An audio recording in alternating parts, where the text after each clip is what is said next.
नमस्कार दोस्तों, welcome to Action Study Point. मैं हूं सौरभ शुक्ला। देखिए, यहाँ पर हम बिहार कर्मचारी चयन आयोग के ऑफिशियल वेबसाइट पर आए हुए हैं और यहाँ पर आपका जो है बीएसएससी इंटर लेवल मेंस का जो काउंसलिंग का पूरा शेड्यूल है वो जारी कर दिया गया, जिसका इंतजार जो है काफ़ी समय से किया जा रहा था।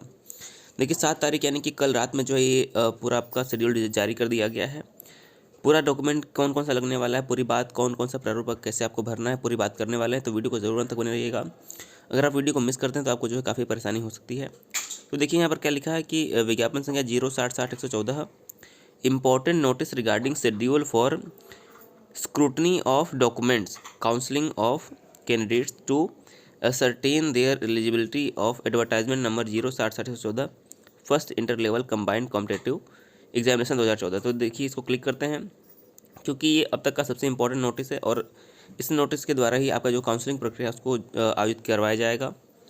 तो देखिए, यहाँ पर क्या लिखा है, विज्ञापन संख्या जो आपका है 06060-114, दिनांक जो है 7/12/2021 में नोटिस जारी किया गया है। तो देखिए क्या लिखा है, विज्ञापन संख्या 06060-114 प्रथम इंटर स्तरीय संयुक्त प्रतियोगिता परीक्षा 2014 की मुख्य परीक्षा के उपरांत काउंसलिंग हेतु 14,410 योग्य पाए गए अभ्यर्थियों की सूची आयोग के वेबसाइट पर प्रदर्शित कर दी गई है, पर दिनांक 4/12/2021 द्वारा जो है प्रदर्शित कर दी गई है।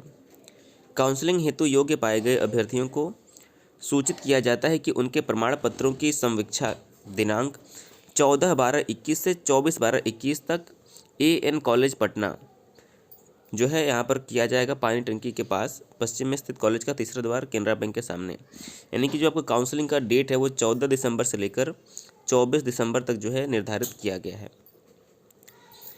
काउंसलिंग से संबंधित विस्तृत कार्यक्रम आयोग की वेबसाइट पर तिथिवार एवं पालीवार नीचे प्रदर्शित है। तो देखिए, काउंसलिंग जो है, अभ्यर्थी काउंसलिंग के निर्धारित समय से 1 घंटा पूर्व काउंसलिंग स्थल पर आना सुनिश्चित करेंगे। यानी कि अगले आपका मंगलवार से काउंसलिंग होने वाला है, तो आपको जो है 1 घंटा पहले वहाँ पर 14 तारीख को पहुँचना पड़ेगा। काउंसलिंग हेतु अभ्यर्थियों को औपबंधिक यानी कि प्रोविजनल रूप से आमंत्रित किया जाता है, जिसमें उनके द्वारा ऑनलाइन फॉर्म में जन्मतिथि, श्रेणी, शैक्षिक योग्यता, लिंग योग्यता, तकनीकी योग्यता इत्यादि से संबंधित प्रविष्टियों का मूल प्रमाण पत्रों के साथ मिलान किया जाएगा। अभ्यर्थी सुनिश्चित कर लें कि वे विज्ञापन की शर्तों के आलोक में निर्धारित शैक्षिक योग्यता या फिर तकनीकी योग्यता धारण करते हैं, यानी कि आपको कन्फर्म कर लेना पहले से ही। काउंसलिंग में आमंत्रित अभ्यर्थियों का सर्वप्रथम बायोमेट्रिक मिलान प्रारंभिक एवं मुख्य परीक्षा में लिए गए बायोमेट्रिक डाटा से किया जाएगा। उक्त मिलान में सही पाए गए जाने के उपरांत ही अभ्यर्थियों के प्रमाण पत्रों की समीक्षा की जाएगी। बायोमेट्रिक मिलान में किसी भी तरह की विसंगति पाए जाने पर संबंधित अभ्यर्थी के विरुद्ध विधि सम्मत यथोचित कार्रवाई करने के लिए आयोग स्वतंत्र होगा। देखिए, जो टाइपिंग हुआ था उसमें आपका बायोमेट्रिक जांच नहीं हुआ था, लेकिन यहाँ पर बायोमेट्रिक जांच की बात की जा रही है। काउंसलिंग हेतु आमंत्रित अभ्यर्थियों को निर्देश दिया जाता है कि वे आयोग द्वारा निर्धारित विहित प्रपत्र 1 में वांछित विवरणी की प्रत्येक आवश्यक जो है कंडिका को भरकर निर्धारित स्थान पर अपना हस्ताक्षर करेंगे तथा हाल का खिंचा हुआ फोटो चिपकाएंगे। आयोग द्वारा निर्धारित विहित प्रपत्र 1 एवं प्रपत्र आपका जो यहाँ पर जो है आपका 18 कितना हो जाएगा, प्रपत्र 18B आयोग की वेबसाइट पर प्रदर्शित है। अभ्यर्थियों को निर्देश दिया जाता है कि वे प्रपत्र 1 एवं प्रपत्र 18B आयोग की वेबसाइट से डाउनलोड कर लेंगे। आमंत्रित अभ्यर्थी विहित प्रपत्र 1 तथा वांछित प्रपत्र प्रमाण पत्रों की मूल प्रति की स्कैन्ड कॉपी यानी कि PDF के रूप में पेन ड्राइव में संधारित कर काउंसलिंग में लाना सुनिश्चित करेंगे। यानी कि आपको अपना सारा डॉक्यूमेंट्स होगा, उसको स्कैन करके उसका PDF बनाकर लाना होगा। वे इस PDF को मुख्य परीक्षा में आवंटित रोल नंबर से फोल्डर बनाकर पेन ड्राइव में सेव करेंगे। यानी कि आपको अपने रोल नंबर से सेव करना होगा। वांछित डाटा काउंसलिंग के समय आयोग कार्यालय को उपलब्ध कराना सुनिश्चित करेंगे, जिसे आयोग अपने सिस्टम में कॉपी कर अभ्यर्थियों को वापस कर दिया जाएगा। पेन ड्राइव में प्रासंगिक प्रमाण पत्रों को स्कैन PDF के अतिरिक्त कोई भी अन्य डाटा नहीं होना चाहिए उसमें। अभ्यर्थी अपने साथ निम्नांकित प्रमाण पत्रों की मूल प्रति, उसकी स्व अभिप्रमाणित छाया प्रतियों को क्रमवार सुव्यवस्थित कर काउंसलिंग दल को 3 सेटों में उपलब्ध करना सुनिश्चित करेंगे। अब देखिए यहाँ पर, तो देखिए पहला आपका क्या होना चाहिए कि पूर्ण रूप से भरा हुआ निर्धारित स्थान पर हस्ताक्षरित एवं चिपका हुआ फोटो युक्त प्रपत्र 1, यानी प्रपत्र 1 जो कि अभी नीचे दिया हुआ उसको देखेंगे, उसको आपको भरना होगा फोटो लगा के। दूसरा है बिहार कर्मचारी चयन आयोग द्वारा लिखित परीक्षा यानी कि प्रारंभिक एवं मुख्य परीक्षा के प्रवेश पत्र आपको पास होने चाहिए।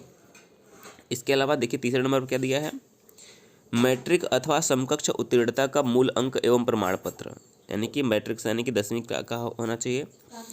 इंटरमीडिएट अथवा समकक्ष उत्तीर्णता का मूल अंक पत्र एवं प्रमाण पत्र यानी कि 12वीं का होना चाहिए। अनुसूचित जाति अनुसूचित जनजाति के अभ्यर्थियों के लिए सक्षम पदाधिकारी द्वारा निर्गत जाति प्रमाण पत्र आपके पास होना चाहिए।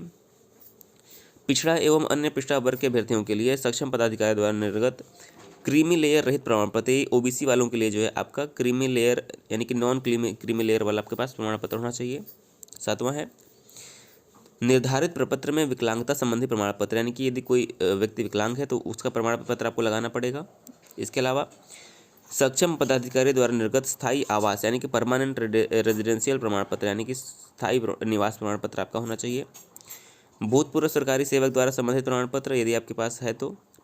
टंकन प्रमाण पत्र, देखिए ये टंकन प्रमाण पत्र नहीं मांगा जाता इसमें, ये आपका देखिए यहाँ पर नया दिख रहा है टंकन प्रमाण पत्र, क्योंकि अभी तक कभी भी टंकन प्रमाण पत्र की बात नहीं की गई थी, तो अब छात्रों को थोड़ी समस्या हो सकती है टंकन प्रमाण पत्र की, लेकिन ये जो है आप ले सकते हैं कहीं से भी जाकर। इसके अलावा देखिए क्या है आशुलेखन प्रमाण पत्र। अब देखिए ये एक और नया चीज़ है, क्योंकि आशुलेखन प्रमाण पत्र बहुत सारे छात्रों के पास हो सकता है कि न हो, और टाइपिंग का प्रमाण पत्र जो है बहुत सारे छात्रों के पास नहीं होगा। और 12 तारीख तक बनवाना यानी कि 14 तारीख बनवाना भी आपके पास सिर्फ 1 सप्ताह का समय बचा हुआ है, तो ये जो है गलत मांगा जा रहा है। इसके अलावा कंप्यूटर दक्षता यानी कि MS office basic word processing का ज्ञान संबंधी प्रमाण पत्र यानी कंप्यूटर का भी यहाँ पर प्रमाण पत्र मांगा गया है। सरकारी संस्थान या फिर सरकार द्वारा मान्यता प्राप्त संस्थान से डिप्लोमा इन कंप्यूटर एप्लीकेशन का प्रमाण पत्र यानी कि DCA, ये भी देखिए इसमें अलग अलग प्रमाण पत्र मांगे जा रहे हैं, जो कि बिल्कुल कुछ पद पर जो है कंप्यूटर की डिग्री मांगी गई है, लेकिन बाकी सभी पदों पर जो है नहीं मांगी गई है।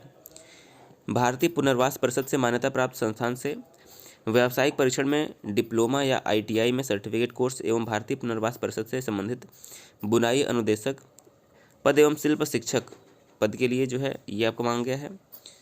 भारतीय पुनर्वास परिषद से मान्यता प्राप्त संस्थाओं में से care giver training foundation course संबंधित प्रमाण पत्र एवं भारतीय पुनर्वास परिषद से संबंधित आपका रीडर पद के लिए जो है प्रमाण पत्र।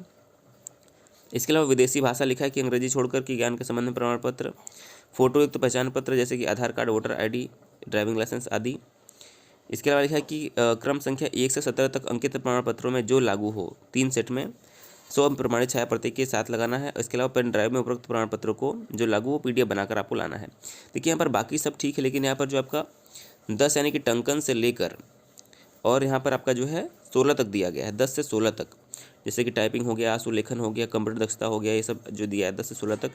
ये प्रमाण पत्र जो है कहीं भी ये नहीं लिखा गया था कि टंकन प्रमाण पत्र आपका लगेगा टाइपिंग। अब देखिए ये इसमें छात्रों को थोड़ी सी परेशानी हो सकती है कि क्या ये अनिवार्य है या फिर इसके बिना भी काम चल जाएगा। आइए पहले नीचे पूरी बात पढ़ते हैं। तो लिखा कि प्रकाशित विज्ञापन के आलोक में शैक्षिक तकनीकी वांछनीय योग्यता संबंधी प्रमाण पत्र आवेदन प्राप्त करने की अंतिम तिथि तक का ही मान्य होगा। अब देखिए ये बड़ी समस्या हो गई कि जो तकनीकी योग्यता है, शैक्षणिक तकनीकी और वांछनीय योग्यता संबंधी प्रमाण पत्र आपका 31/10/2014 तक का ही मान्य होगा, यानी कि व्यक्ति अब नया बनवा भी नहीं सकता है। जबकि आपका जो है वांछनीय योग्यता के लिए 2 साल का समय मिलता है और वो योग्यता आपको पूरी करनी पड़ती है। देखिए अभी बात जो है कि आपका तकनीकी योग्यता और वांछनीय योग्यता का क्या होगा, तो जो आपका नोटिफिकेशन है यानी कि इसकी जो नियमावली है BSSC की, हम आपको नियमावली द्वारा इस बात को जो स्पष्ट करेंगे कि इसमें अब क्या किया जा सकता है, नियमावली के द्वारा इसकी चर्चा करेंगे। इसके अलावा अनुसूचित सूचित जाति एवं जनजाति के लिए अभ्यर्थियों के लिए निर्गत जाति प्रमाण पत्र आवेदन प्राप्त करने की अंतिम तिथि यानी कि जो आपका अनुसूचित जाति और जनजाति का प्रमाण पत्र है वो भी 2014 से 2016 का ही होना चाहिए, जो भी लागू है, यानी कि जिसने 2014 में फॉर्म भरा होगा उसको 14 तक का चाहिए, जिसने 16 में भरा होगा उसको 16 तक का चाहिए। इसके अलावा पिछड़ा एवं अत्यंत पिछड़ा वर्ग के अभ्यर्थियों के लिए क्रीमी लेयर रहित प्रमाण पत्र जो है ये भी आपका 2014 तक का या फिर 16 तक का होना चाहिए, जिसने जब भी फॉर्म भरा हो। से 1 वर्ष से अधिक पुराना होने की स्थिति में संबंधित अभ्यर्थी काउंसलिंग के समय प्रपत्र 18B में स्वघोषणा पत्र हस्ताक्षरित कर समर्पित करेंगे, यानी कि ये आपका एक उपाय है। इसके अलावा अभ्यर्थियों को निर्देश दिया जाता है कि वे काउंसलिंग हेतु निर्धारित तिथि एवं समय पर उपस्थित होना सुनिश्चित करेंगे। निर्धारित तिथि एवं समय पर उपस्थित नहीं होने की स्थिति में उन्हें काउंसलिंग हेतु दोबारा अवसर प्रदान नहीं किया जाएगा। आगे लिखा है कि काउंसलिंग में आमंत्रित किए गए अभ्यर्थियों के प्रमाण पत्रों की समीक्षा की जाएगी और ऑनलाइन आवेदन में किए गए दावों का मूल प्रमाण पत्रों से मिलान करने के पश्चात उन्हें योग्य पाए जाने पर पद विशेष की अर्हता, प्राथमिकता एवं विकल्प एवं मेधा क्रमानुसार उनके व्यक्तियों के विरुद्ध जो है सेवा आवंटन की कार्रवाई की जाएगी। मात्र काउंसलिंग में बुलाए जाने से के आधार पर भविष्य में नियुक्ति का दावा नहीं कर सकते हैं। ज्ञातव्य है कि जो अभ्यर्थी सेवा आवंटन हेतु योग्य पाए जाएंगे उनके सभी प्रमाण पत्रों का सत्यापन संबंधित नियुक्ति प्राधिकार द्वारा किया जाएगा। जो कोई सूचना के लिए जो है वेबसाइट का अवलोकन करते रहेंगे और आपको कोरोना गाइडलाइन का पालन करना ये लिखा हुआ। अब देखिए यहाँ पर प्रपत्र कौन कौन सा दिया गया है। तो प्रपत्र 1 देखिए यहाँ पर क्या है। प्रपत्र 1 में आपको क्या भरना है। सबसे पहले प्रपत्र 1 में अनुक्रमांक, प्रारंभिक परीक्षा यहाँ पर लिखना है कि कब हुआ था। अनुक्रमांक लिखना है मुख्य परीक्षा का, यानी कि प्रारंभिक परीक्षा का अनुक्रमांक, मुख्य परीक्षा का अनुक्रमांक। अभ्यर्थी का नाम, पिता का नाम, गृह जिला, राज्य, मोबाइल नंबर, ईमेल। यहाँ पर आपका फ़ोटो लगाना है, रंगीन फ़ोटो। जन्म तिथि लगाना है। उम्र का सत्यापन देखिए जन्म तिथि से ही हो जाएगा आपका। इसके अलावा आपको क्या बिहार के निवासी हैं, सरकारी सेवक हैं, भूतपूर्व सैनिक हैं, जो भी हैं आपको यहाँ पर टिक लगाना होगा। आरक्षण आपको कौन सा मिल रहा है इसमें यहाँ पर लगाना पड़ेगा। क्रीमी लेयर रहित जो आपका प्रमाण पत्र जारी करने की तिथि यहाँ पर दी गई है। इसके अलावा दिव्यांगता श्रेणी अगर है तो टिक लगाना पड़ेगा। शैक्षिक योग्यता में आपका मैट्रिक में परीक्षा उत्तीर्णता की तिथि, संस्थान का नाम, विषय और श्रेणी। वैसे ही इंटर आशुलेखन का आपका हो जाएगा, वैसे ही टंकन का हो जाएगा। यहाँ पर देखिए, यहाँ पर टंकन और आशुलेखन वाले में भी समस्या हो सकती है। टंकन, आशुलेखन, कंप्यूटर दक्षता का भी यहाँ पर डिग्री DCA यानी कि डिप्लोमा इन कंप्यूटर एप्लीकेशन का, विदेशी भाषा का भी यहाँ पर जो है दिया गया है। इसके अलावा अलग अलग ट्रेनिंग कोर्स और तकनीकी योग्यता का यहाँ पर जो है सब जगह दिया गया है। इसके बाद देखिए आपका यहाँ पर प्रपत्र जो है 18 भी दिया है, 18B दिया है। तो क्या दिया है कि आधिकारिक घोषणा पत्र का विहित प्रपत्र जो है इस शपथ पत्र की तरह है। तो यहाँ पर आपका अपना नाम लिखा जाएगा, मैं कहाँ का निवासी हूँ, थाना, प्रखंड, जिला, राज्य, यहाँ पर सब लिखना होगा। कि लिखा है कि समुदाय का हूँ, जो कि कार्मिक लोक शिकायत एवं पेंशन मंत्रालय, कार्मिक एवं प्रशिक्षण विभाग, भारत सरकार, नई दिल्ली के दिनांक 8/9/93 के कार्यालय ज्ञापन संख्या में निहित आदेश के अनुसार सेवाओं में आरक्षण के प्रयोजन से भारत सरकार यानी कि बिहार सरकार द्वारा क्रमशः OBC पिछड़ा वर्ग, अत्यंत पिछड़ा वर्ग के रूप में मान्य है। मैं यह घोषणा करता हूँ कि मैं दिनांक 8/9/93 एवं 13/9/2017 के उपर्युक्त संदर्भित ज्ञापन कार्यालय ज्ञापन की अनुसूची कलम 3 में उल्लेखनीय व्यक्तियों या फिर वर्गों से संबंधित नहीं हूँ। ये सब जो है आपको जो कैटेगरी वाइज है यहाँ पर दिया गया है। अब देखिए कितने रोल नंबर वालों को कौन से दिन जाना पड़ेगा, यहाँ पर डिटेल दिया गया है। तो यहाँ पर पूरा 63 पेज का ये है। अगर हम लास्ट में आकर देखें तो देखिए, तो पूरा 57 पेज का आपका रिजल्ट ये है। तो अलग अलग डेट पर जिस दिन पर आपका है उस दिन आपको जो है जाना पड़ेगा। देखिए हाँ, बाकी सब ठीक है, लेकिन यहाँ पर 2 समस्या आप फंस रही है आपकी कि टाइपिंग का सर्टिफिकेट यहाँ पर मांगा जा रहा है, स्टेनोग्राफर का सर्टिफिकेट मांगा जा रहा है, कंप्यूटर दक्षता का मांगा जा रहा है। ये सब जो है इसमें थोड़ी समस्या होगी। तो देखिए इस पर क्या उपाय है, नियमावली के द्वारा हम आपको इसकी जानकारी देंगे। तो वीडियो में आप बने रहिएगा। इसके अलावा जो भी प्रश्न है कमेंट करके ज़रूर पूछिए। वीडियो को जरूर शेयर करिए ताकि सभी तक ये सूचना पहुँच पाए। वीडियो देखने के लिए बहुत बहुत धन्यवाद।